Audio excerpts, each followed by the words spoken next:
It's like, go see your doctor first, your PCP, and have them just sign a piece of paper, and then you can come see me. And they're like, okay, well, that's going to take some time. And then they come and I said, well, on this piece of paper, it said I could only treat your back pain. And they're like, well, I got all this other stuff because I'm an athlete, so you can't do that. I'm like, no, you got to go get another piece of paper. I am killing it. I am doing good. I'm like, normal people just go home after work. They sit there on their couch. Normal people don't do this crap. You might think you've clocked out, and then you get a phone call from 11 p.m. from an employee who's like, hey, my kid has appendicitis. We're going to the ER. I can't be there tomorrow. So I'm trying to reschedule patients, take people on. And then the next morning, the toilet broke.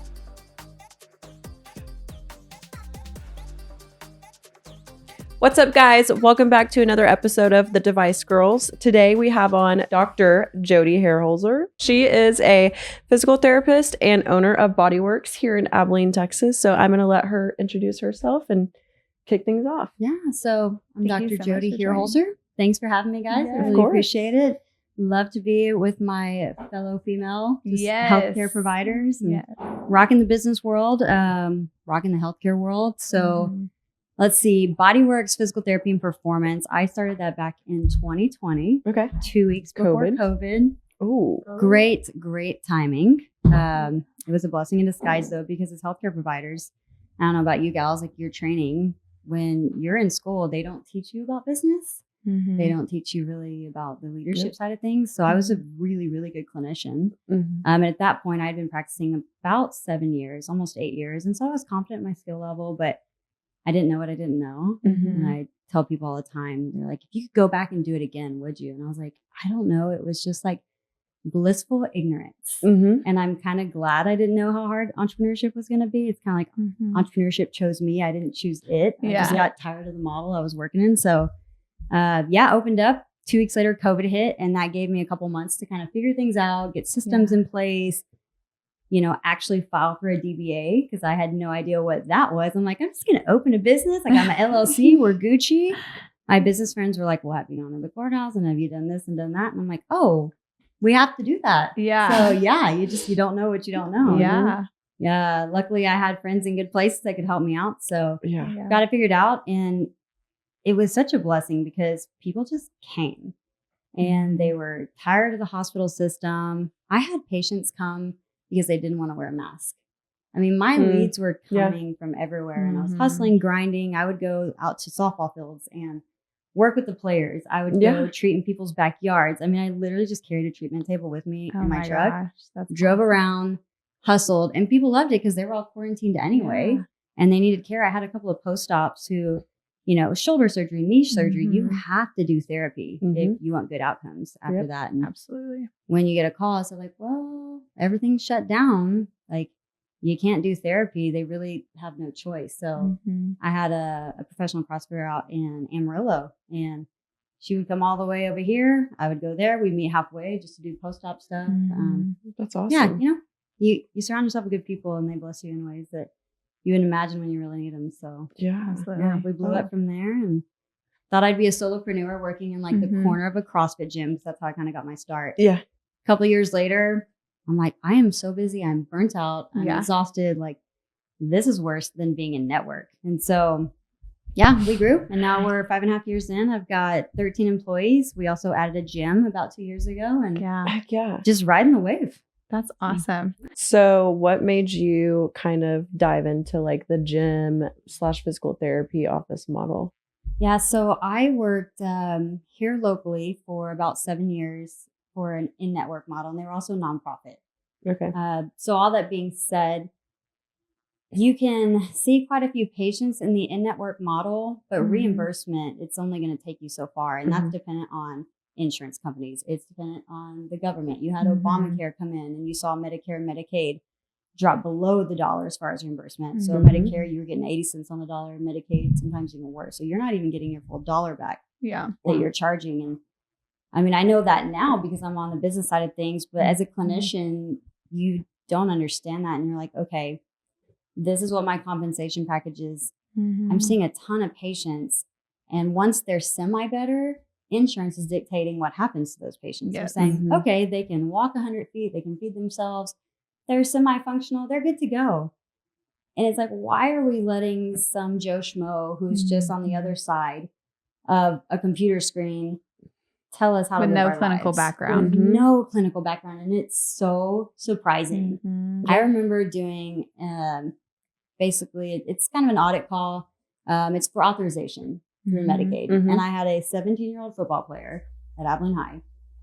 He had a knee issue. He comes in, we do his initial evaluation, tell him, all right, man, here's what's going on. We're going to see you in a couple days. Let's get you in 2 times a week so you can be ready for season. It was around 2 days. Well, in Medicaid world, it takes about a month to get authorization. So, for a month, you're not even getting paid. You're just working pro bono. And I can't tell this kid like, well, sorry, bud. Like, not going to be able to see you again. And so we did the right thing. And that was really cool for this company. Like, we got to take care of people the right way. But still, there is a gap there, especially being an athlete and being in the CrossFit world. You have your friends come up to you like, hey, I got this shoulder thing or this back thing.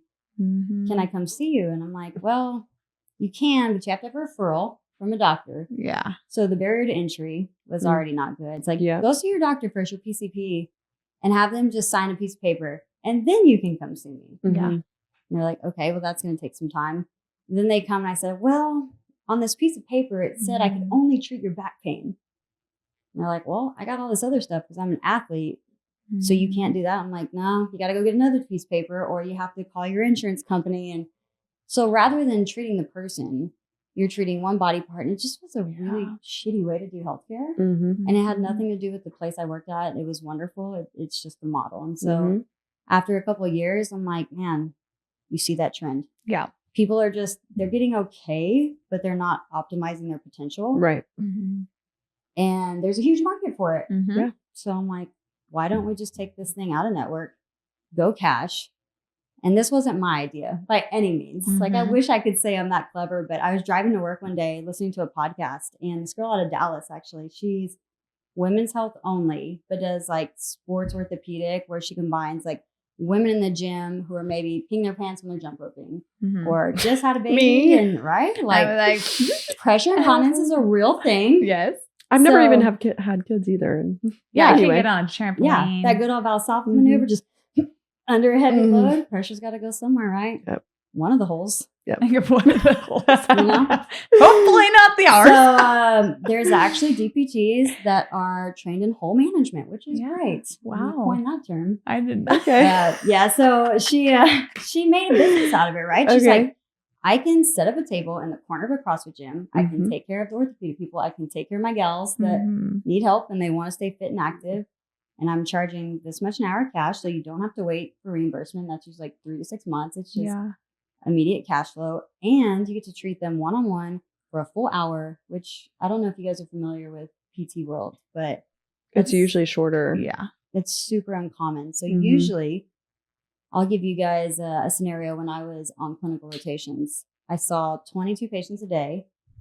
I currently see 4 to 6 patients a day.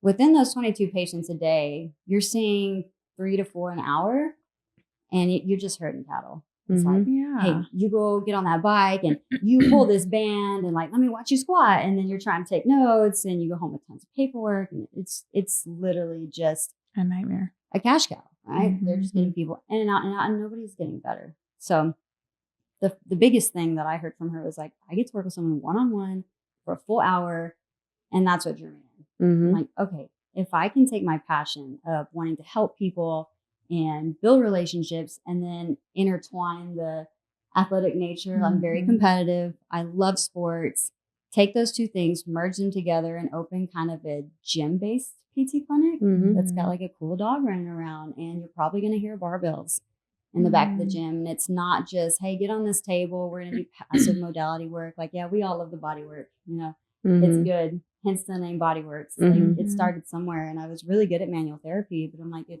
this life goes beyond the table, right? So for sure. Just a different model, and took a risk on it.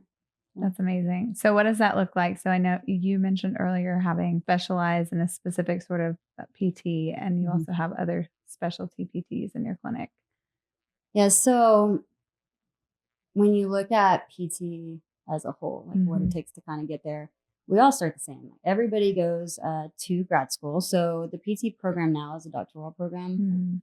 Everybody in the state of Texas, if they're going into PT school, they're going to come out with the doctorates, and it's anywhere from 2.5 to 3 years. So our program at Hardin Cemetery in Abilene was an accelerated program, 2.5. Like you're just running and gunning, but you're learning cardiovascular, you're learning pediatrics, you're learning neuro, orthopedics, every single specialty, because that's what the board exam consists of. So we learn to be generalists in school, and we learn how to take a test and pass that test, and then you kind of get to figure out where you want to go from there. And I decided, I really like sports orthopedic. I like to work with my hands, I like manual therapy. And that's what led me into the outpatient world. And then within my outpatient job, I started working with professional CrossFitters, and I would travel with them and do their body work, which is how my name came up, because they'd say like, hey, can we hire you for body work? Hey, come do our body work. And so it's like, there's a business here, like at least an opportunity for it. And so within my own practice, I'm kind of the sports niche girl. Okay. So when our leads call in, our office manager does a really good job triaging and saying like, okay, you want sports, Jodi's your girl. The other therapists I hired, I tried not to clone myself because you can only get so many leads. You got to have a mid-sized town. Diversity. So you got to hit the different niches. So I have a women's health specialist. Dr. Amber, she's wonderful. Then I've got an orthopedic clinical specialist. He's kind of our spine guy.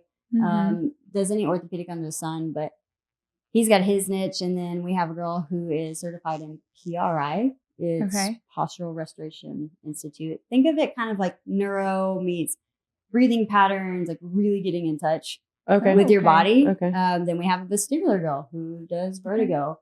So people call all the time. They're like, so is this just like the barbell place? Or can you treat my 80-year-old mom who's dizzy? Yes. I was like, that means I'm a really bad marketer. So I gotta work on that part of it. But yeah, we just try to capture everything we can, help people the best we can in a different model, and people are gravitating towards it. So that's amazing. Do you find that a lot of your clients that part of your gym as well? They were to start. I would say that's the low hanging fruit, right? And that's the beauty of starting a new business and being an entrepreneur. Like, you kind of have your network, and that's why I took the risk. To me, it wasn't really a risk because I've been coaching CrossFit for almost a decade. I've been treating for 7 years, so I already kind of had a following. It's kind of like a barber shop, right? Like if somebody is a barber and they have, their client list, and they go to another place in town, like their people are going to follow them, because we all want our hair done a certain way. Like we're very particular. It's the same thing with building a relationship with your PT or building a relationship with your OB-GYN. Like you guys with medical cells. I know there's some docs that probably love y'all and prefer y'all for certain reasons. Yep. So, it was just really easy to get those people in the door first. But then when they start to run out, that low hanging fruit goes, it's like, okay, how can I market not only myself, but like grow outside of myself and make Bodyworks an entity and leave a bigger footprint on Abilene. And so that's when you really dial in of like, okay, what do we stand for? Like, what are our core values? What's our mission? What's our vision? And so our mission is to help active people stay active by optimizing recovery, performance, and injury prevention. And all of my employees can say it like, we believe it, we know it, like we're going to keep you active, whether you're 82 years old and you're trained to climb Mount Kilimanjaro in Africa, which I have a patient that did that last year. Oh my gosh. Or you're a 7-year-old little softball player who is just learning how to throw the ball the right way and is trying to figure out their coordination. I mean, everything in between. People ask, who do you like to treat? Like, what's your favorite? And I was like, somebody that cares, that wants to be better. Yes. Doesn't matter what body part, it's just people. People are fun to work with. Yeah. So that's amazing. I love just gotta get creative and find ways to help people that might not be, specific to what you do, but hire the right people who can help them. And that's how we do. That's amazing. So if you could do like I know he's living his best life. He was life. asleep He's for a brat. He's such a brat. He's a cute brat though. Yes, he is. Oh my gosh. So when you're talking about body work, kind of walk us through like what type of body work you do. I know you said like dry needling. What else? So within the realm of, it really depends, right? Depends who I'm working with. Say you are a bodybuilder. Yeah. I would probably assume that as a lifter, you're going to have, your your back tightness, your quad soreness after leg day. You did a bunch of lunges, that glute probably has a lovely trigger point, like right on your ass, you know? Mhm. Yep, my chiropractor needles right there. So I would come in and I would say, all right, sis, tell me what's going on Yeah. first. Get your history. Tell me what hurts, Netflix when it first. hurts, like how you sleeping at night. You know, when you Mhm. lift, where do you feel this? What do you feel? Then I'd watch you move a little bit and go from there and say, okay. Everywhere. Yeah. And like, it depends on the person, because some people would say like, Mhm. oh, I know you do dry needling and I've heard it's great, but like, I hate needles. I'm like, Okay. cool, I got like 8 other ways I Yeah. can skin this cat. Yeah. You know, that's just one. Yeah. Okay. Some people like touch, you know, some people like cupping, Mhm. some people like scraping. And it's really about educating the patient, right? Yeah. And telling them like, okay, this is the purpose that this modality will serve, Mhm. but these are just that, they're modalities. Mhm. It's just passive. Yeah. It's like telling somebody like, I can't really focus. I'm like, all right, well here, just take this Adderall. Good luck. See you Right. later. Yeah. Mhm. It's like, okay, like what? Like that's just medication. Am I going to take for the rest of my life? Like now what do I Mhm. do? That was probably like the shittiest analogy ever. But if you don't get them, like, if you don't tell them like, hey, this is what this is for, but now you got to go train Yeah. in that new environment. So we would, for your glute, I'd say, okay, I'd probably hit it with some dry needling. Then we're going to retrain that tissue and say, let me show you some stretches that'll get you in a good lengthened position. Mhm. But can you own your mobility in that length? So Mhm. that's kind of the key to it. Mhm. People are like, oh yeah, like I can stretch this far, or I can move this way. And I'm like, let me see you own that. Yeah. And if you can own your body weight, now let me put you under a load and see if you can still own it. Mhm. And so Yeah, we that's try to awesome. find the little ways to like Yeah. break things down. And when I can watch and break it down, and I can say, okay, needling will help you get so far. Mhm. Mhm. A massage gun, a Theragun will get you so far. Mhm. And I put so much like freaking icy hot on my ass before. Right. Yeah. I'm like, okay, now what? It's Yeah. like, Yeah. well, maybe that pain's coming from a compensatory movement pattern. Yeah. Right? Maybe we need to change the way you're loading, like you're saying earlier. Back squats probably flare up your back. It's like, all right, so when your training module, like, let's put you on that belt squat. Let's Mhm. do a different hinge mode, deload some of those tissues. And so Mhm. that's the cool thing about body work is it gets the foot in the door for people. Yeah. Yeah. I was like, everybody loves a massage.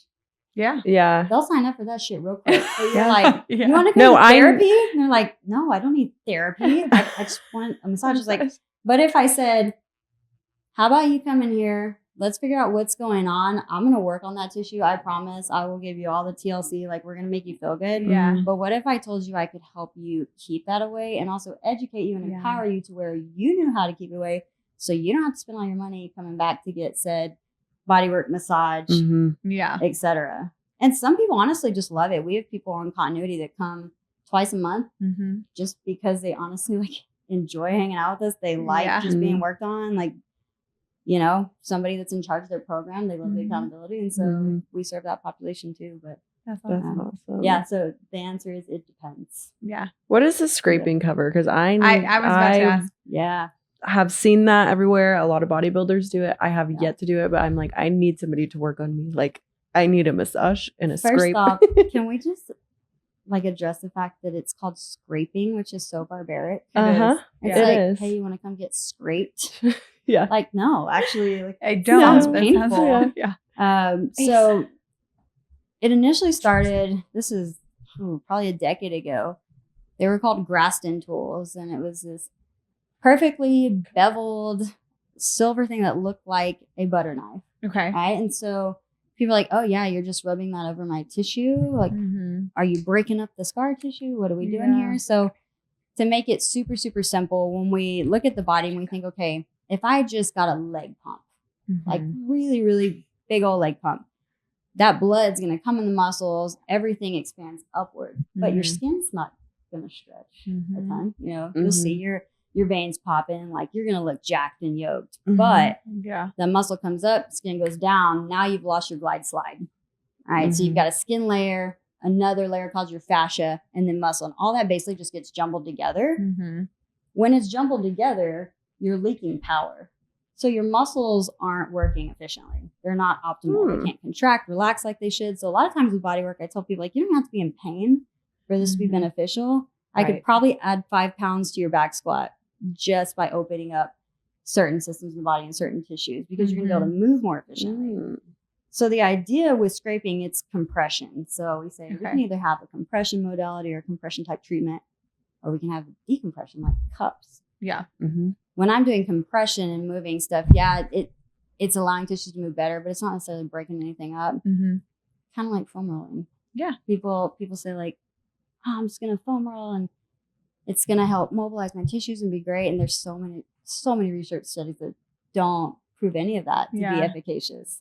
Mm. So for me and the guidance I give patients, I'm like, you know what? If you want to foam roll your quads and it makes you feel better up here, foam roll your damn quads. Yeah. Because placebo is such a real thing. It And we is. talk about the brain being such a powerful tool and just how we operate our day to day. And so, yeah, a lot of it is what feels good to you. Do you want to be scraped and open up that tissue? Should we do some cup dragging and lift it and still open it up the same way and get blood flow to the area? Both of them do that. So Mm-hmm. have you guys seen like the massive bruises that people get? My dad, he was actually I was really young, like 4 years old, 5 years old. And he was struck as a pedestrian by a vehicle going like 65 miles an hour and thrown across the intersection. And he had extensive physical therapy and surgery afterwards. But he did a ton of cupping. Like he ended up having a ton of cupping, and he would come home and just be bruised like crazy. But so here's the thing about cupping. I've done it before, but I don't like it as much as dry needling. Yeah, but was dry needling a thing? I want to talk about dry needling too, but again, Let's talk about cupping. Let's go back to cupping. So, okay, the Olympics. Every 4 years, you see these athletes come out like it was what kinesio tape at first. Oh God, bless you. God bless you. He has the cutest humans. That was so cute. Do you want to sit up here? Yeah, he hurt himself. Good sir. Are you okay? Do you need a Allegra so D? Cute. Zyrtec, maybe. Yeah, he's a ham. So yeah, the like KT tape, and everyone's like, "Oh, Michael Phelps had KT tape. I'm gonna get some KT tape." And then Michael Phelps comes back again 4 years later, and he has all these bruises everywhere. And they're like, "It's true. What is that cupping thing? We're gonna do that." And then you get providers that maybe haven't gone to a certification course. They ordered their cups on Amazon, which you could totally do. They're like $20 for a full set. You should totally get them. Yeah, I'll tell you how not to hurt yourself and not to kill yourself, because you can do that too. And they would just say, yeah, we can cup.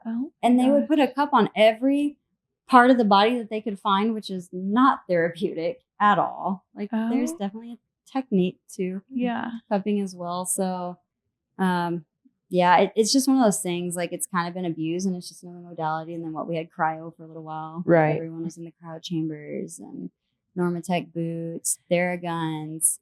Do you feel like there's like fads? Yeah. Oh yeah. So when I have PT students or interns, I explain it like we have a really large tool belt. Yeah. Right. Mm-hmm. Like these are all just tools in your tool belt. Mm-hmm. So you can treat people in a manner that's best for them. And you get to decide what that looks like. Mm-hmm. Right. Again, we can skin a bunch of different cats. And so I use a lot of experiential learning, and I will never just naysay one thing like cupping stupid or KT's the best thing ever. Yeah. Like it just kind of depends on the person and when you need to use it. But I will like go to bat for dry needling because I've just seen it work miracles on people. And again, it depends how noxious that word for like how painful it is to some people. Like some people just don't like needles. Yeah. I had a 7-foot tall basketball player pass out in my office when I was a solopreneur. And I'm like all of 5'3". And he told me, he goes, Jodi, I'm scared of needles. And I was like, you're a D1 basketball player, sir. Like, it's going to be okay. Yeah. You can suck it up. Yeah. You're going to be laying face down. You won't even see it. Like Yeah. it's in your trap. Yeah. And he's like, no, I'm being like really serious. Oh. And this poor dude, he tried to tell me. And I was like, you'll be fine. It's all good. Suck it up, Yeah. brother. Oh man, I'll never forget this. So we needle him. He sits up and I guess he sees it and homeboy just flops. And luckily he flopped on the table, but I'm like, holy shit, you're tall. Oh, y'all. Oh my gosh. And it was at that moment that I got an AED in my office. There you go. And lots of insurance. Lots of real good liability insurance. Oh my gosh. That's funny. But yeah, so it's just the mechanism of needling is interesting because again, you're telling someone you have say our traps, right? When we're stressed, we get tightness in our traps. Mm-hmm. And you come in and I was like, okay, we can massage, we can do all these things, we can stretch it, but I'm telling you, this is what's going to work best. I'm going to take this little tiny acupuncture needle, the solid point needle, 30 millimeter gauge, really, really tiny. It's actually really flexible and bendy. And I'm just going to stick that right in that sore spot. And your initial reaction would be like, the hell you are. I actually really want to do it. I've never had it done. We should have done it live. You should have. Dang, that would have been so cool. But yeah, it's funny because people are like, hey, if it works, I don't care. Like, I'm in pain. Let's go. Yeah. And so it really is not that painful. It's kind of the itch you can't scratch. Yeah, it's not. I always like, every time I go in, I like a little just anticipating the first needle going in, and then like, and I'm like, okay. Tell her what you experienced when you hit an active trigger point. What is your body it's amazing. Do? Well, the whole spot just like, yes. So it twitches. But you use electrical, but correct? Sometimes, or not always. Not always. Okay. But sometimes if he's not using like electrical stimulation, he'll just put the needle. So I love this because my chiropractor is very similar to you. He's sport and spine. We had him on actually, and he like, I saw that episode. Yeah, you did a good job. He's very much like you, and like the way he likes to treat people, and he doesn't believe in just one thing, or and so sometimes he'll just mess like trigger point, whatever. Just trigger point needling, just finding the trigger point and stuff. So it's like starts twitching, and I'm like, oh, what part of your body? It breaks up a lot of the times my back or my glutes, like paraspinals, like alongside. Yes, gotcha. So those big backstrap muscles, and then glute. Yeah. Top of your hip there. Well, I also have a little bit of scoliosis in my spine too, so it just makes everything. Scoliosis. Just makes things complicated. Yeah. And then my hip flexors are tight, so he'll needle those sometimes. He's needled my quads. He's done my masseter. Oh, that's what I really want to have. Do you do those? Huh? Oh yeah. I need to come see you. Yeah. Oh, it's great for TMJ. Yes, I have really bad TMJ. I have migraines, like up to the temporalis. So yeah, all kinds of stuff. Oh my gosh. We need to come do a vlog. We should. I'll do totally do it. Yeah. It's fine. You just have to know where not to put needles, essentially. But otherwise, like, here's how you hurt somebody. Here's how you help somebody. Yeah. And the more important part is how not to hurt somebody. Yeah. Right. You can't stick a needle anywhere. We've got nerves, we've got lungs, we have organs. There's all kinds of stuff that we have to know about. So it is very interesting when patients have been coming for a long time. They're like, you just teach me how to needle. I'll just needle myself. You're like, and I'm like, no, bad idea. That sounds really irresponsible. Yeah. But do you needle yourself? I actually do sometimes. Oh, okay. So here, but with caveat, it's just usually like my forearm. Okay. If I've done a lot of grip stuff, because I can see it. I know it's a very shallow area. It's a pretty safe spot where I'm going, but I actually like am kind of a weenie when it comes to anything like below the waist. I'm like, I can't like needle myself because it's going to be too uncomfortable. Yeah. And I don't want to like pull the needle because it has to be a very steady, like kind of like surgeon hands, you know, you can't be shaky when you're needling. You kind of have to be ambidextrous depending on the angle, what you're doing. It's an art. Yeah. If you will. So I will say the calves are the most painful. I don't know if you've had your calves done, but if you have, it's like major kudos to anybody that gets their calves dry needled because really it is it's a little uncomfortable. Whereas like for me, I love getting my shoulders dry needled, my traps, my forearm. To me, it just feels like, you know, when you have a lacrosse ball, and I don't know if you've ever done like soft tissue work with a lacrosse ball, like the knots in your back, and you're just like laying on it, or you're against the wall, and you're like wrestling yourself with this ball. Like, just let go, knot, and it won't. I'm like, man, if I just need like 10% more to get that, that's what dry needling is. It goes to the places that our hands can't get to. And we're just using compression. And I actually can do a lot of manual therapy, like with the deep thumb pressure over that trigger point, and you can elicit that twitch response. But for places like the quads, this thicker tissue, the glutes, you can't get all the way down to that third layer of glute. And so it's nice to have the needle. And the idea with the needle is you go down into that muscle fiber. And this is how I explain to patients to make it the least complicated. But if you've got a muscle that's ticked off, it's been overworked, it's in a knot. This is your muscle overcrossed. Well, now I can't work right. Like I'm not firing properly. I'm just kind of stuck there. When that needle hits that motor impeller, that muscle, it will twitch, contract, and then it resets. where it should. So you're just resetting the Got it. system is all Yeah. you're doing. It's so much neuro, it's so much brain that we're really talking to. And so Mhm. we try not to make it overly complicated for the Mhm. patients. It's Yeah. more of the like, trust the process. Yeah. Mhm. This is what you're going to experience. And it's actually very diagnostic too. Mhm. And I found a lot of power in that for patients that say, okay, I went to my PCP, then they referred me to ortho. Then ortho said I had to get an x-ray first because insurance wouldn't cover an MRI until I course. got an x-ray. Mhm. Then, of course, the x-ray is negative because you just have muscular pains. Mhm. Of course, it's going to be negative in most cases. So then, it's already been like 6 to 8 weeks. So then I got an MRI, Mhm. and the MRI didn't show anything. But my freaking shoulder is killing me. Mhm. Mhm. And I heard that time and time and time again. And I was like, hang on. They would complain of shoulder pain anterior, like front of their shoulder, like chest Mhm. area. There's a referral pattern from part of the rotator cuff that's behind your shoulder there. And when you hit Mhm. that puppy with a needle and hit that trigger point, Mhm. the patient's like, holy smokes, like that is my pain that I feel in front of my shoulder. Yeah. So there's a lot of really neat referral patterns that make it tricky for Yeah. patients to understand. They're like, no, my pain is right here. I'm like, I know, but just trust me real quick Yeah. on this. And let's just see if we can elicit that referral pattern. Mhm. Yeah. And if so, now we've been able to diagnose this and now you're validated. Yeah. And when they can feel that twitch happen of the muscle, they're like, that was the strangest thing. And that's my pain. I'm like, yeah, you're validated. Like, I will, because they just feel like they're not being heard a lot of times. And that's so frustrating for people. And it's a waste of time. It's a waste of money. Do you It feel is. as though sometimes that patients are like, well, no, but you're not hearing me though. My pain's up here, not back Mhm. there. And they kind of question Yeah. and give pushback? Or you think normally by that point they're like, I've been in so much pain, do anything? It depends. Okay. Right. We get a little bit of both. And so from my experience, I've learned to tell a patient as I'm assessing them, I tell them exactly what I'm going to do. And they always want to say like, why are you starting there and not here? Like, this is where my pain's at. Mhm. So I tell them, hey, we're going to go through a little movement assessment. We're going to do some hands-on stuff.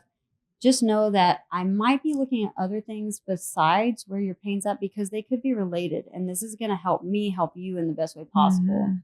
And so if you just set that expectation, Oh, yeah. they're like, Absolutely. cool. Yeah. Do Go whatever for you it. need. Let's go. Exactly. Yeah. Yeah. Set Okay. expectations.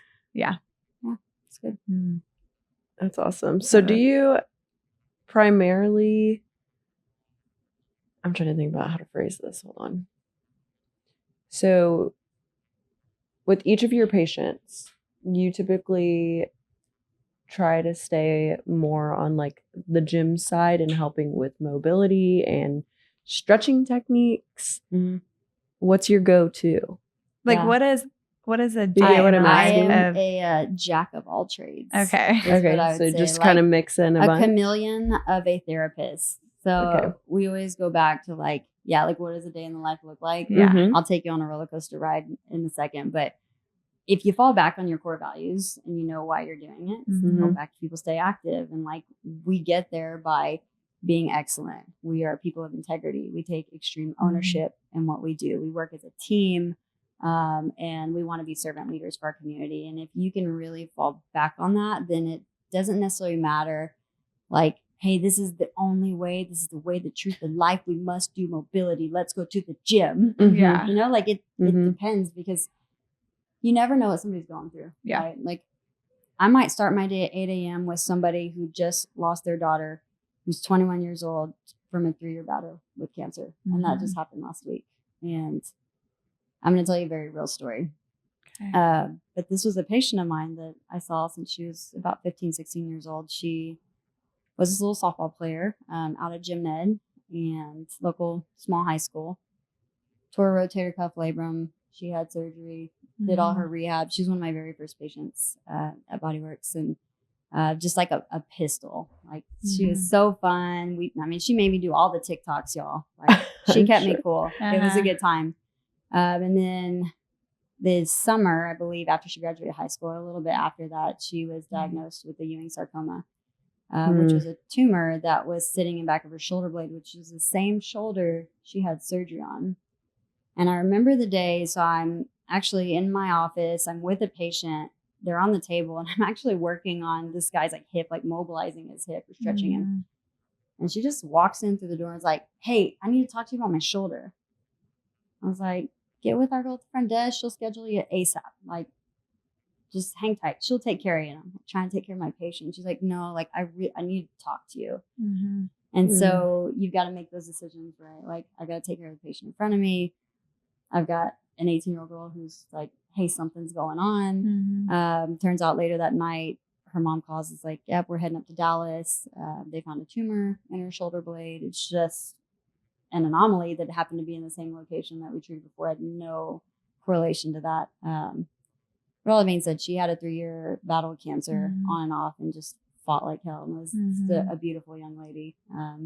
Yeah, you know, and you just get really close with your patients. And that's the other thing with this model is because you do have a lot of one-on-one time and it's built around relationships, there's a lot of emotional, I guess, load that you bear with your people because we care a lot and we have a lot of empathy. And so while we might seem like, yeah, we're the stretching barbell gym type people, we're really your neighbors, right? Like we're part of the community. We want to walk alongside people and bear their yokes too. And faith is a big part of what we do at Bodyworks. And so if you look at our logo, I don't know if you can see that, but the X is actually the cross. Oh, so, I do. I love that. Oh yeah. So it's supposed to be the cross on its side to represent Jesus, you know, bearing the cross and taking on all that load, right? To forgive us of our sins that we're not even worthy of. And a lot of times in healthcare, you guys can probably relate to this. It's like we work our tails off and we give and we give and we give. And that's what makes us good at our jobs. We love to do that, right? It's selfless. And we want to emulate, you know, Jesus in that aspect of we want to walk alongside people. We want to help bear your load with you and take some of that off of you and just make it a little bit easier. And so, a day in the life can look like I'm waking up and I'm, you know, hugging the mom of somebody who just lost their baby. And then I have my 300-pound power lifter who's training for a meet coming up and is like, all right, we did deads yesterday. And I was like, what was your rep scheme? Just ones, you know, 1, 1, 1, 1, 1, 1, 1. If you know powerlifters or I don't know, bodybuilding's a little bit different. Olympic lifting's a little bit different, but you can relate to them. And then I have like my 15-year-old ACL athlete that's coming in. They've been in PT for like 8 months and they hate you by this point. And like, yo, sis, when are we going to call this a day? Yeah. And so, but they're also like your best friend because you spent so much time with them. And then you have a new patient after that. And you've got to turn it right around. And we let Ace, our little pup, like do all the greeting and take some of that pressure off. And so I do think it's an art, being able to just task switch, you know? So I'd say a day in the life for me as a PT looks a lot like that. But a day in the life of Jodi now as a business owner is very different. So we spent most of the pod talking about PT life, which makes me so happy because I feel like I'm a little removed from that. I only see like 10 to 15 people a week now, which is great. I'm really running the business. I'm in my leadership era, if you will, and it's the hardest classroom I've ever been in. Yeah. You learn a lot and there's no final destination. It's just the journey. Yeah. Learning to lead people, it's really challenging, but it's been a great experience to learn. So what's been your favorite part about this season for you? Favorite part and hardest part? I would say favorite is just like the self maturation, like just the growth that I never thought that starting a PT clinic in the corner of a CrossFit gym would make me a better person. So entrepreneurship has just taught me so many things about life and like the important things of life. And it's taught me patience and grit and perseverance. And, you know, I had a lot of those things as an athlete, but it's when you start to have the hard decisions that you have to make and you have to make them quick and you have to empathize with people, but you also have to be a leader and you got to make a decision and not everybody's going to love your decision. And so as a toxic people pleaser, I've had to learn to let that one go. And a lot of healthcare providers are, right? Like, we just want to help people. We want to do the right thing, but that's not how real life works. And so it's very true. I've had my ass handed to me a few times where you just have to learn kind of the hard way. And, you know, just at the end of the day, it's like just be a good person and love one another. And it shouldn't be more complicated than that, but Mhm. sometimes it is. And so learn to navigate that. And Yeah. the hardest part on the flip side of that is while there's all this like amazing growth and fun stuff you learn, is being able to change that mindset from hour to hour. Mhm. When you're a clinician or when you're in the workforce, you kind of get into a routine Mhm. and it makes things a whole lot easier. You become Mhm. efficient. You're like autopilot, like, let's Yes. go. I'm going to walk in there. I know what I'm doing. I got my spiel. We're good. Mhm. And you move about your day. It might be an Mhm. 8 to 5, you're done. When you're in business, it doesn't end. You never clock out. Yeah. And you might think you've clocked out. Mhm. And then you get a phone call from Yeah. 11 p.m. from an employee who's like, hey, my kid has appendicitis. We're going to the ER. I Yeah. can't be there tomorrow. So I'm trying to reschedule patients, take people on. And then the next morning, the toilet broke. And so I'm playing janitor. Yeah. Mhm. And then my CPA is calling me. And, and Yeah. it's like, now I have a patient walking in at the same time. Yeah. And it might be an easy patient. It might be something that's like emotionally heavy. And Mhm. it's the balance of it all. Mhm. And I don't think there is really a true definition of like work-life balance. No. I think it just I think it's more like depends. blend. Yeah. Just blend. You make it Blend. work. Yeah. I'm like, I don't know if I'm thriving, but I learned how to survive really freaking well. Yeah. I'm like, put me on Survivor because I'm Yes. resilient now. Heck yeah. It's so funny because Sarah and I were just talking about this last night about how like people with like all of our type of mindset and like drive that like normal people don't do this. Yeah. Like normal people aren't crazy. Yeah. Like, They don't freaking get it. Yeah. And they're No. like, why don't you just take a nap? And I was like, why don't you shut up? Exactly. Like it just I don't is want to take a not. nap. I know. like I didn't leave to drive Yeah. here until like what 8:00 last night because I Yeah. needed to go to the gym after work and blah blah blah. And I'm like driving here and I'm like, you know what? I am killing it. I Yeah. am doing Yeah. good. I'm like, normal people just go home after work. They Yeah. sit there on their couch. Normal people don't do this Yeah. crap. Like they Yeah. watch TV. I mean, they're I'm like, I don't have time to watch TV. Yeah. Like I just feel like I'm always on and just working on our goals or like, Yep. on my family. KPIs, or like, boy. heck yeah. At like 11 p.m., wake up at 2 Heck a.m. yeah. I'm like, why am I thinking about this Yes. about a blog right now? Go to sleep. Yes. And I'm like, Yep. what was our continuity last month? Like, No, math. it's I don't need to do true. math right now. Yeah. And then I have like a million like self-help books on my Yes. nightstand. Uh-huh. We all do. And people are like, you Never read been read. fiction. I'm like, I don't have time to read fiction. Yeah. No, Like- you literally, it's self-help, money Leadership, management. business- Exactly. yes. I'm like, The Psychology of Money. Yeah. You need to read that book if Okay. you haven't. Okay. It is I need to read that. chef's kiss. Okay. It's so good. I've read it like 3 times in the last year. I'm almost finished with Think and Grow Rich right now. Ooh, that's a good one It's too. a good book. It's a Yeah. good book. like it. I need to go back and read. I love to read Atomic Habits Yeah. at least once a year. Just like, It's a good one, but It's a have you good one. listened to the audiobook on it? It's I kind of haven't. like mundane. Don't do it. okay. Just read it. Just read it. I'm gonna Okay. say- I'm I gonna have say to that be in the mood to read. Like I'm Yeah. not a big reader, but one. I'm working on it. Yeah. If podcast is your Sorry. lane, maybe you're just You know, it's so funny. I don't listen to podcasts. No? I'll be quite honest. She didn't mean don't. it, guys. She didn't mean it. Cut to commercial. Sometimes I don't even. Well, Well, never it's mind. like What's a podcast?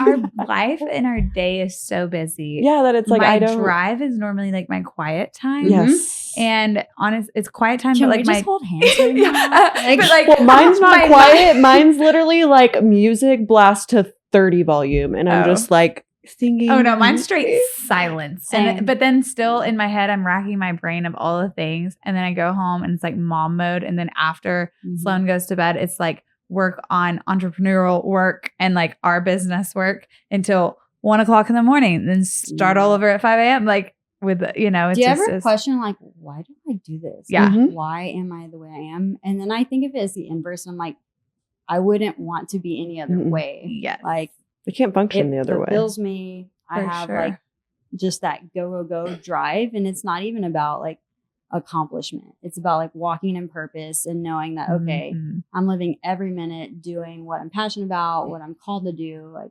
it feels Mhm. just so rewarding and purposeful. And that sounds like so freaking cheesy, but It's true though. I hate Mhm. wasting my time. Oh, me And too. especially in that capacity. Mm-hmm.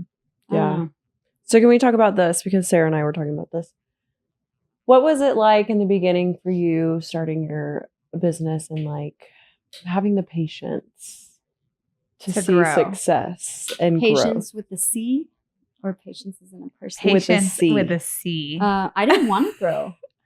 Really? didn't? Growth just like caught me by the neck. Was like, you better hire someone or you're gonna die. Like I was burning myself. I was burnt out for like 2 years straight. But Yeah. I just Okay. fake it till you make it. You know. But, well, when you So- first started and you launched your business and like the Yeah. excitement of that, like, Um, was it hard? I have like, this is not helpful, but I have like toxic confidence. Okay, no, So that's I good. just like Mhm. I never even saw it as not working out. Yeah. Like I'm really good at adapting, pivoting. I'm very solution oriented. I'm analytical, and it's like, well, if it doesn't work out, I'll just go be a PT again somewhere Mhm. else. Yeah. Like Mhm. there's always going to be a job for me Yeah. somewhere. So I was like, but Yeah. might as well try. And I invested and saved up enough where it's like I had 3 months of overhead if I needed to, Yeah. just like live off of. But I knew I wouldn't Yeah. allow myself to get there because I'm Mhm. too, like, I'm just too driven. Yeah. I was gonna find a way to make it work, and Yeah. so that's where the like, hey, I'll treat you in your backyard or show up here, show up there. Heck yeah. I mean, I was treating Grind, the people grind. everywhere. I got insurance on my house for like 2 weeks and set up my office as There you go. like literally my home office is like a little treatment room. Heck yeah. And I was doing gait assessments like on the sidewalk in front of my house. I'm like, I work with a lot of marathoners too and runners. And Uh-huh. I'm like, okay, now we're gonna go outside. It's like just go around the coffee table, through the foyer, mudroom. That is so funny. Just watch that crack in Yeah. the sidewalk because I don't want you to sue me. I was like, if you could just run to the end of the block and back, I'm just gonna watch you. That's our gait assessment because I don't have a treadmill on here. Because I just love started my that. business. Yeah. Yeah, and I'm poor. Oh my gosh. I love that Yeah. though. Like Humble you gotta beginnings, start dog. It somewhere. is. Humble It is. beginnings. Yeah. So that's my advice too to young entrepreneurs. They like, and gym owners. I don't know why gym Mhm. owners do this. They want like the big, shiny, pretty Mhm. equipment, and gym equipment is expensive. Oh yeah. COVID taught us that real quick. Like Mhm. it's so pricey, and Yeah. go pick up a rock and put it down 10 times. Like same benefit. It's more convincing the people to do the thing versus having, you know, the effect. And yes, I think there's something to that. But when you're starting out and you don't have the cash flow, why do you want to put yourself in a whole heap of debt Mhm. if you don't have a proven system that's going to give you the ROI to get back there in X number of years? Like Mhm. if they don't have a business plan laid out like that, I'm like, okay, listen, you get humble beginnings. Like Mhm. you have your treatment table, you have your hands, they're your tools. I bought a few, like dry needling supplies. I had stuff I collected over the years, just being an Mhm. athlete. And I was like, here's all my stuff. And Yeah. It's my we bag. just walk around with it and made it work. And so I opened my bank account with $2,000. Hell It's yeah. like so wild to think about this. So people are like, you didn't get a loan. I was like, no, I got really, really lucky, or I would say blessed. There was a gym in town, a CrossFit gym, who owned or they leased the building in front of their CrossFit gym. And I was like, Kristen, what do you do with this space? She's like, it's just kind of my office. Like I do CrossFit Kids in here sometimes, or like mom booty camp when the girls don't want to throw around the barbell, Mhm. which that's a whole other conversation. Throw the barbell around, ladies. Do it for yourselves. But I said, man, it'd be like a cool PT clinic. And I wasn't even thinking about, I had no desire to start a business at Yeah. all, because all I knew was, here's how you be PT. Here's what you do. You go Mhm. work for the man and you get a paycheck and you Mhm. go home. Like, that's just what we knew. Yeah.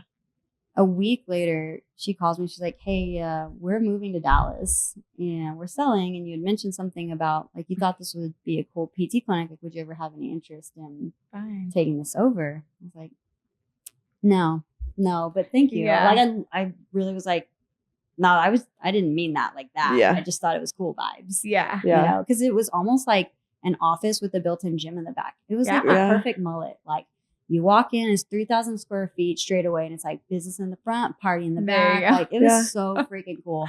Yeah. And then a couple weeks later, I was like, I heard that podcast Mhm. about my friend. Mhm. Podcasts are amazing. This is literally what are. opened the door for me, was a podcast. And I was like, maybe I can do this. So I called her Yeah. up and I was like, have you leased that out yet? And most people don't start with a brick and mortar. Mhm. If they're doing cash pay, like going out on their own, they're probably doing mobile for a little while, Mhm. or they'll rent a room from a doctor's office or a gym, and just kind of be like the side piece, if you will. Like, hey, we'll come to your gym and we'll offer care for your athletes. That way we can retain them for you so you don't lose off on your membership. Like, it's kind of a sales tactic to get into those spaces. So I got really lucky and I had 3,000 square feet. Like, what am I going to do with 3,000 square feet? And just me. I was so spoiled and I didn't even know it. Like, I'm just telling you, I'm so ignorant. I was like, okay, cool. I got a gym. I've got like all this room for activities. We're stretching. I had a softball clinic in my space, Shriner University. I used to play club ball with this girl. They came to town to play Hard and Simmons and she called and was like, hey, can you just like take my whole team through a screen? Heck yeah. And just tell us like chinks in our armor. And I'd never done that before. And I'm like, yeah, I could do that. Yeah. Totally do that. So that was part of like the adapting and pivoting. I was like, she's like, cool, just let me know how much it is. And I was like, I don't know how much to charge. So you're just like making up numbers. And then she's like, oh, no problem. I was like, dang it. Should have said more. Like, you just have to learn as you go. But it was stuff like that. I made an ACL, like a prehab program, an 8-week program for McMurray University because I had a friend that coached there. I'm like, yo, your girls keep tearing their ACLs. I can help you. And it was before ChatGPT. Like, we actually had to sit on Canva and work hard and think about things. Now it could spit it out in a second. Which is so not fair. I know. But you know what? At least we can critical think. We can critical think. It's very true. Sorry, kids. We have that on you. You know, I will say though, like ChatGPT, you still have to like, at least the way I don't use it like all the time. Like I don't have it make me reports or whatever. I used it for like one thing for us one time, and I use it for like captions because captions are great. But you still have to like give it enough juice to make it, to make it actually for you. Spit out what you want. What? I speak to it. Yeah. So put your AirPod in, like if you're grocery shopping, walking around, like walking on the treadmill, and literally just conversate with it, which is kind of creepy. Yeah. And you're kind of taking a risk. It's like, well, AI can take me over in the next 5 years because it knows everything about me now. But I've just started talking to my old chatty G. His name's Arbor. Mine's Chip. Why Arbor? I don't know. It was the name of the tone. And it's a sexy, like European, maybe Australian accent. There you go. I was like, okay, Arbor, I'll talk to you. Hello, Abba. So funny. It's like, Abba, hello. Abba. And I had this lady, but she was too cheeky. And I'm like, I don't like your tone. Like, so we went to Arbor. Way too Arbor and I, we get along great, but sometimes you got to call him out. I'm like, hey, you found this didn't really capture my tone. I would try again. He's like, you're right. I said, like, it's really funny. No, it is. I told her that she disappointed me drastically the other day because what did she say? Well, I was asking for something. She's a person. I wanted her to redraw my house plans that I've designed, and like I wanted it written like an architect would or a builder would draw it out. It's like your ChatGPT. I know you can do this. You know. You're not trying hard enough. She wasn't. I literally, and she was like, I'll get it to you tomorrow. What? Tomorrow? No, you don't pay for the plus plan. That's why. No, I do. I was like, ma'am, this is not okay. Tomorrow, I'm asking you right now. That's why they're building this AI center in Abilene. They're like, we're out of juice. We need more megabytes or gigabytes. I don't know how many bytes. I don't know that kind of stuff. But I'm like, okay, build the center so we don't have to wait for tomorrow. Correct. We are a. Have you gotten your Starlink? No, not letter yet. in the mail. No, they want you to swap over all your internet. Starlink. I'm waiting. That's another thing is business ownership. Everybody wants like your business and they want you to try something new all the time. Like, I just want to be a PT. Like, I don't want to talk about fiber internet.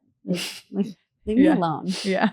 But so ChatGPT, I actually put all of my P&Ls in it for the last year. And I was like, all right, Arbor. I was like, I want you to take my trailing 12 profit loss sheets and my balance statements. And I want you to find the trends that you see as far as our KPIs, which are your key performance indicators for your business. We look at how many visits, what's our average revenue per hour, what's our continuity rate, are people coming back, what's their lifetime value, gross revenue, all that good stuff. And so I was like, take our KPIs and take these P&Ls, and I want you to tell me where the holes are in our game as a business, what we could do better, what it would take to buy a building or build a building of X amount of square feet, yada, yada, with this loan. Like, you just feed it all this information.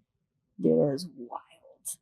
Like, really? So freaking cool. This like whole plan of like, okay, this is good, but here's how you can be better. And then broke it down to like marketing tactics. Yeah. And it's like based on Abilene and your word of mouth percentage, because we track where our leads come from. Yeah. We try Good the for best we can. Yeah. Sometimes it's a lot of micromanaging and like you just want to be in front of a person and be a person sometimes. But Right.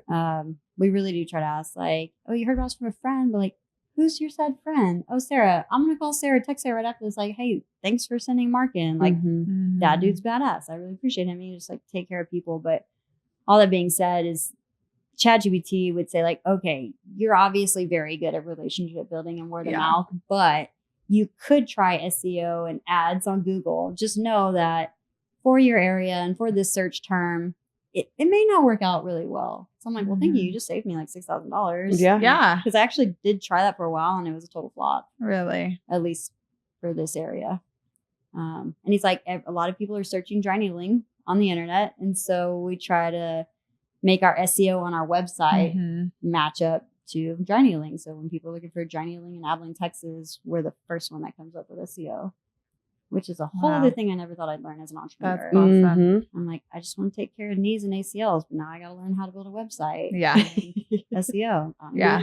You know, what I does know. that mean? We're like, jack of all trades. we're trying to learn how to be content, like social media managers and create content and like market and like I didn't sign internet up design, for this. like web design type of like work. Yeah. Like I don't do all that.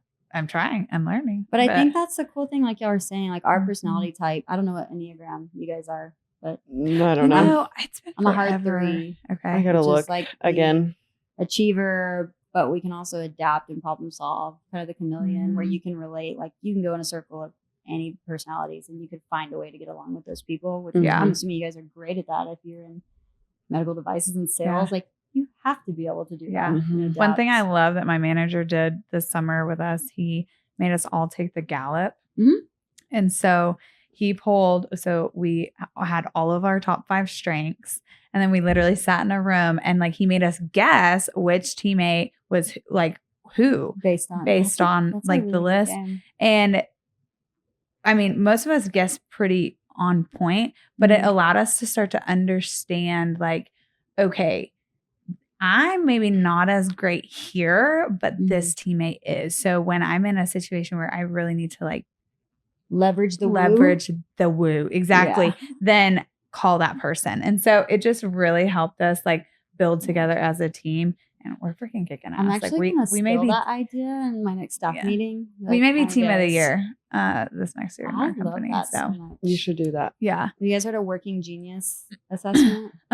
So that is it's a similar like personality, but at least with the Gallup, you have so many different characteristics. So it really captures everything. This only has 6 of them, and it's like discernment, wonder, ingenuity.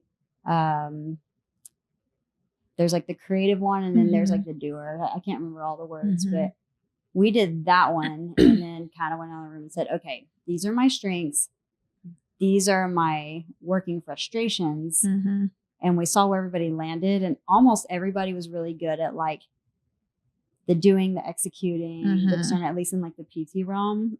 And we didn't have anybody that was on like ideology, wonder, creative. Yeah. I'm like, this makes total sense. You really understand where the gaps are in your business and on you your do. team. And like, and you're able to start to figure out, okay, what is going to be, we sat down afterwards and it was like, what is going to be our strategy to fill these gaps? And like, what are practices and disciplines that we're going to implement to get better where we're deficient? It was really good. And then it's having the discernment to decide, is it worth us taking our time to get better at said thing? Like as a leader, I've had to learn, like, I can't just force, hey, because you're an employee, like I need you to do social media marketing. And they're like, all right, I'll try. And then they like freaking crash bomb it. And I'm like, okay, that was worse than, I just don't do it anymore. Like just, but I asked them to, right? Yeah. So I think that that's something that they needed to do to get their face out there. To, you know, build trust and rapport with the people. But I'm like, well, you did a terrible job. And rightfully so. You're not trained in that. So deciding like, this is not your strength and it's okay. Maybe I should hire that out and delegate it all. And so then like looking at the budget and saying like, okay, where are our weaknesses? Where's the holes in our game? If I do pay for this, is this person going to do a good enough job to where there's a return on investment? And Yeah. luckily in Abilene, small town, like you get to know people, like Darren Powdy Media, and it's like, hey, I heard good things about you, and I know you're really good with your videography. Come hang out with us because we apparently suck at it. And he's like, no, I got you. Hiring a fractional CFO was like the best thing I ever did. Really? She's like, oh, I have already done all those things that you said that you're about to do. I was like, okay. That's honestly, that's the best, like, that is the best season or like partnership to find is somebody who's just been through that season of like, I've learned multiple ways to fail at this already. And I've also figured out what works and what I'm really good at. And so, finding somebody who can relate to you quickly on that. Yeah. Man, that's the beauty of Abilene, Texas too. Like it's a very forgiving place. Like people are so nice. And so I've just learned by trial and error. And luckily I haven't made too many mistakes. I have a really good business coach. I'm also a business coach on the side. I work for them now. So I have a lot of hats, like PT, gym owner, clinic owner, business coach, dog mom. Dog mom. That's the top one. Ants. Cool ants. Cool ant. There you go.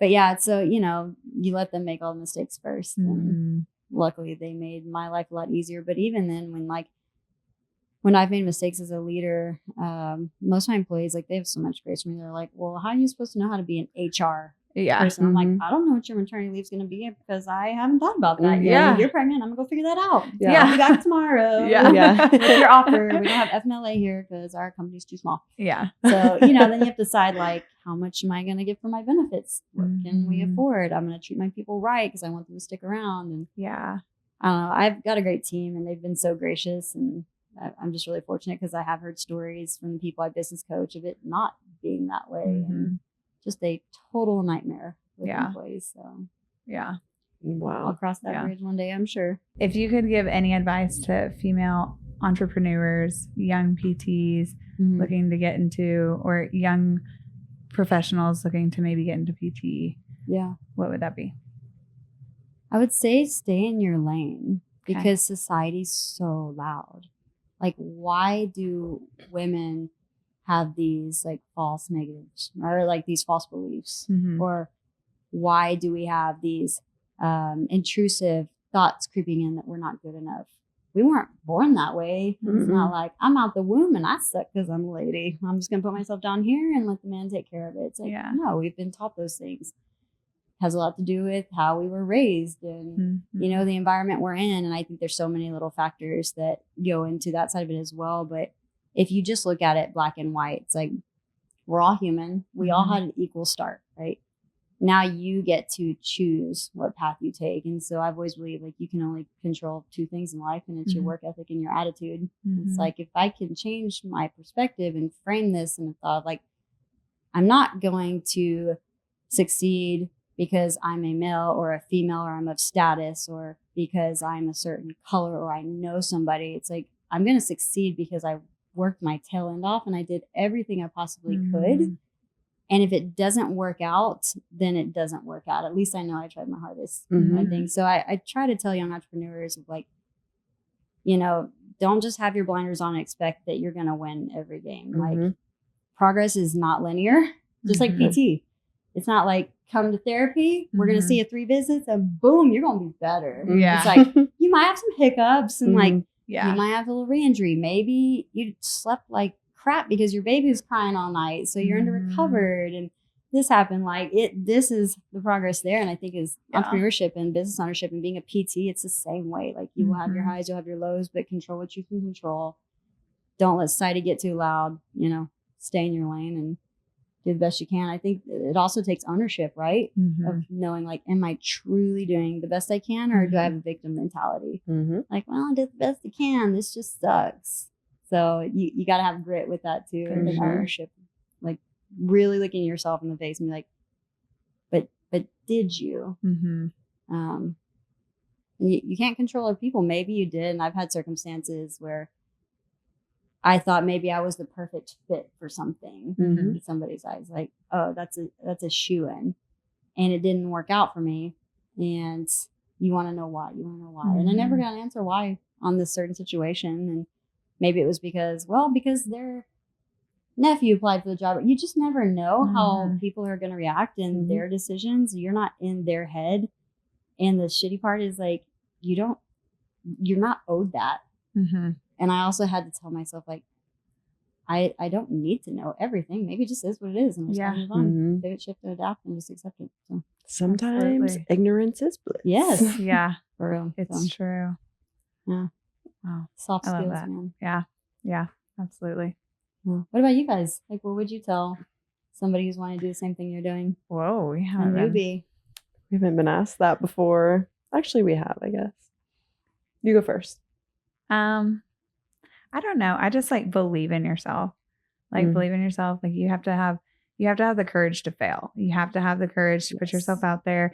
I mean, I was literally telling Haley last night, two of the ways that I operate is I work by speed, but that doesn't mean like speed taking away from quality, right? But like I do like move fast with things. I make decisions fairly quickly, but not compromising quality. But That's a skill. it is. Yeah. But the other thing with that is that I'm not afraid to fail. And I feel like I'll try 10 times before one person will take one step.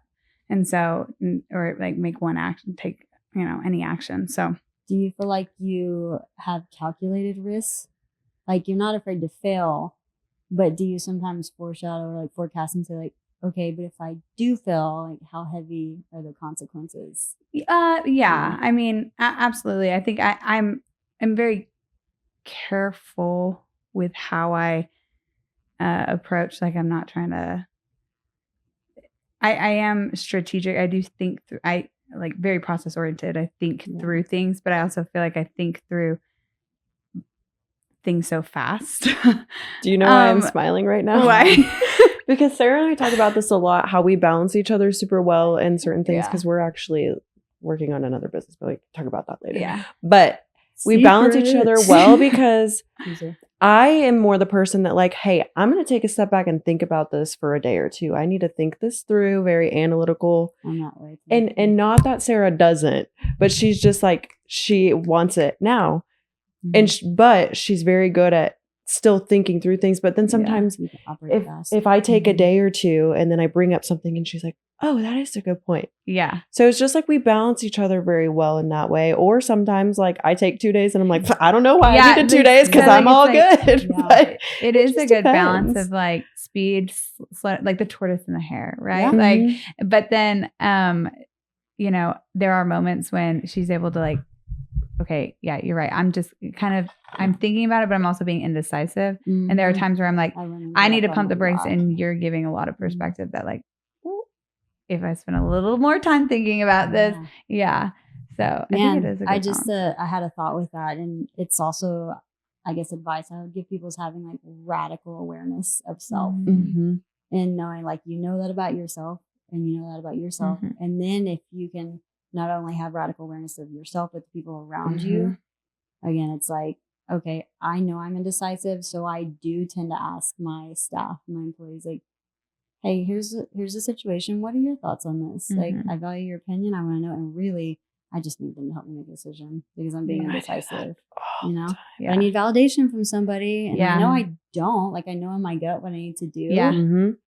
But I just don't want to make the wrong decision. And it's a little bit of that perfectionism of like, crap. Yeah. So it depends on the choice, right? Yeah. Like how big a decision is this? And I'm learning now. It's like, yep, screwed that one up. Whatever. Life goes on. Yeah. So, I would say I'm very envious of that. That's a really good skill to have. Oh, thank you. I know it can also be a not so, you have to be aware. It can be a bad skill at times too. Like, but it's still, I mean, it's great. But I second everything you said. But another good point I want to bring up with advice for people is find people that are like-minded. Surround yourself with good, successful people, because you automatically become a product of your environment, whether you want to believe it, see it, whatever, it's true. So if you don't surround yourself with people like that, I mean, okay, the people I work for, I would love to live their life. Like, they're super successful, but that's why I keep myself around them because, learn from them. and it gives you somebody to look up to. You can ping questions off of, and I have no whatnot. problem It's being just- the dumbest person Same. in the I was room. like, I will be I was the about to dumbest person in the room. I always want to be the idiot. I'm like, Heck please yeah. let me be your idiot. You know I'll what? be your Yeah. jester. You want me to do a little dance for you? Yeah. Like, I just want to learn, Yeah. absorb everything. I've been sitting there at lunch with them before, and they're talking about all their stocks. Yeah. And what am I doing? I'm on my phone taking notes. Yes. And I'm Of like which ones I need to invest in. I need to this research. stock. Exactly. And then I go and look it up later. Yeah. Like, No, you never know yeah, what you yeah. can learn at a 30-minute lunch. 1,000%. And we do lower ourselves to the level of people that don't have those expectations. Correct. It's so funny how humans just adapt to because they want to fit in. And it goes back to just like archaic times. Like, this is my tribe and I need to be a part of my tribe or I'm going to be the outcast. And so like, I will rise to the level of the occasion or lower myself. And so making those decisions, and even with hiring, it's like you're bringing someone into the tribe. Are they going to be an asset? Or are they going to be a liability? Mm-hmm. And it gets really complicated if a couple years in, they go from an asset to a liability for unknown reasons that are out of your control. And then you've got to learn to navigate that gracefully, but also say like, hey, if this is the precedent that we have and the expectation that we've set with our culture and with our mission vision, if you're not on the bus and you don't want to ride in this seat that we've assigned for you, you don't have to. Yeah. And that's okay. And I'm like, this is a come to Jesus moment for me because I need to hear myself say this. Like, it is okay that you can't take care of everybody, even as employees, right? Like, you want them, they're your family, you want the best for them. But sometimes it's like when mom has to kick the kid out of the house and be like, hey, sorry, this ain't working out. You got to go learn. There will be other things for you elsewhere. Yeah. But that's not my responsibility anymore. Yeah. So learning to let go of that. Yeah. Do you feel like when you ask, so and this is circling back to, and when you're like, I'll ask their opinion. Do you feel like it's more so kind of validation, or does it sometimes sway your opinion, or do you often stick to your guns? It depends. Okay. Because I'm analytical. Okay. Like, I will take it if it's totally off of what I thought, because I won't tell them what I'm thinking. Yeah. I'm like, Just here's the situation, because I don't want to have a bias. Yeah. Because they're my employees. They're going to say probably what I want to hear. Yeah. Right. So if you frame it the right way, you'll get their opinion. Right. Like, yeah, that's really good. Shit, I was way off the mark on that one. So like, I'll go and like, I'll rethink it. So I think it just depends. Sometimes I do seek that validation because I also am like a words of affirmation girl. Okay. It's just like, like, tell me this is the right thing. Like, tell me I'm doing a good job. Yeah. And I like the criticism too, because I'm like, I'll work on that. But like, if I'm doing a damn good job and it's just like nothing for years, I'm like, are we really doing a good job? Yeah. Like, then I question myself of like, we haven't had a Google review in like 3 months. Like, are we really taking care of people? Yeah. Like, no, idiot. Like, that's so stupid. People are just busy. Yeah. Why do you care about that? So, Yeah. Learning to let go. I don't even want to call it insecurity, because it's not really insecurity. It's just like, you don't need affirmation if you know in your heart that you're doing the right thing and walking in purpose. And Yeah. I'd say this like 6-year entrepreneurship journey has been a way for me to affirm that I'm walking in purpose. And I think I just got lucky that I found it early on. I was like 15 when I decided like gonna be a PT, because we were talking about this, I think, before you walked in. When you're in school, when you think healthcare, my only option is to be a doctor, to be a physician. That's what healthcare is. Yep. And so in school, I was like, well, I could be a doctor, or I could be a coach. You take those aptitude tests, you know, like what, 8th grade, 9th grade, what do you do when you grow up? And it's like, you're going to be a teacher. I was like, I don't want to be a freaking teacher. Oh, yeah, like, no way. But we're all teachers. Yeah. Right? Yeah, If you're a we leader, you're a teacher. Yeah. If you're a coach, you're a teacher. If you're a PT, you're a teacher. And so I had to, just take all those little things together and almost like create my own job, if you will. It's like, if there's not a door, go build one. Yep. Just be really ignorant. So when you run into the hard shit, you're not like, I don't have that tool. I don't have that tool. What aisle is this on in Home Depot? Please help me. I don't know what that means. That is so funny. Always be seeking to learn, to grow, to know yourself, to know your why. And it's hard to know your why. Yeah. I don't know. I think we just have to grow up a little bit sometimes and figure out like what I wanted as an 18-year-old, then a 25-year-old. Now I'm 37, almost 38. It's like that why has stayed pretty much the same. It's like, I want to serve people and I want to walk in purpose, but how you get there looks so different. And so my employees too, I'm like, hey, as long as we all have the same why and we can fall back on that, then you don't have to worry so much about the little details when shit happens. Like COVID. Yeah. Like, yeah. If we all care, we're good. Well, and for me, I grew up here in Abilene. And breaking into med device is really challenging, especially in a smaller market like Abilene. It's just not as easy as, the big cities.